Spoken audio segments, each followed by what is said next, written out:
welcome to this lecture, and I just want us to know how we start to choose an appropriate information support. There are 6 main factors that we need to choose. We need to consider while choosing an appropriate information support to use for community education. And the first of all is the audience or the learners. Now, the most important thing here is to always ensure that the public is segmented into a specific group with specific characteristics.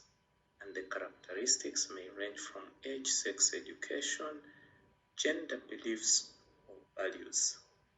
In other words, we need to avoid chunking people all together in a whole community and naming them as general public. General public doesn't exist in effective communication. We should already know that. Number 2, to consider, you need to look at the resources that are available. And first in the resources is the human resources. That refers to the skills, the knowledge, the ability, or the talent, depending on the information support that are available. You need to look at the time that you have, you as the communicator, but also the people that you are communicating to. The cost, you need to look at the money that is required, the resources, the material resources, what it is going to financially cost you when you choose that information support. And the question is, do you have the finances? And then you also need to look at other available information supports or other supports that can complement what you want to select or to choose, and that may equipment, venue, or any other. Number 3 is the message. The message that you want to pass on.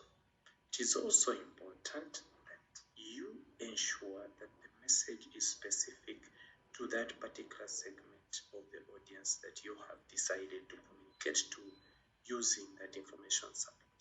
So you have to keep on asking yourself, does this information support fit the message and the message for this particular audience?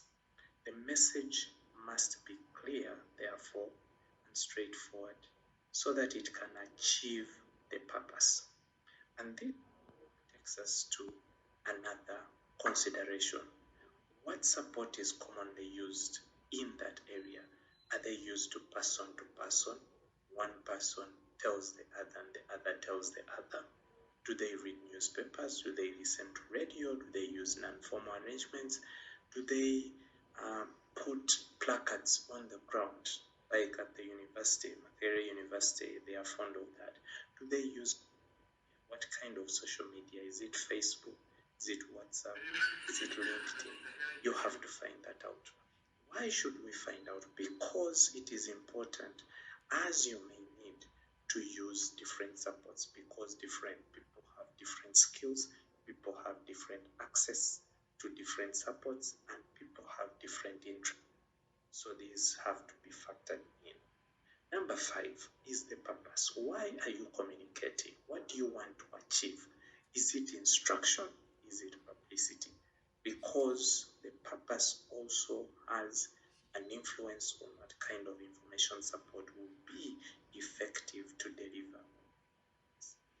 And finally, what are the learners' information securing habits?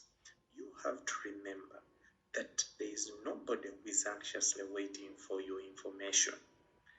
What you think is interesting may not necessarily be interesting to that prospective learner or audience. So what do you have to do? You have to make sure that you are meeting the learners or the audience's information securing habits. You need to go close to them, to what is interesting, and arrest them there so that they collide the information. Some points to note. There is no single medium that can satisfy all those factors as we have mentioned, and the best medium would be person to person. But there is a problem of manpower shortage. We do not have enough people to go to all the people that we want to reach, and therefore it is important that a combination is always used. And the trick is to make sure that whatever we choose is addressing more than one sense. It increases on the effectiveness.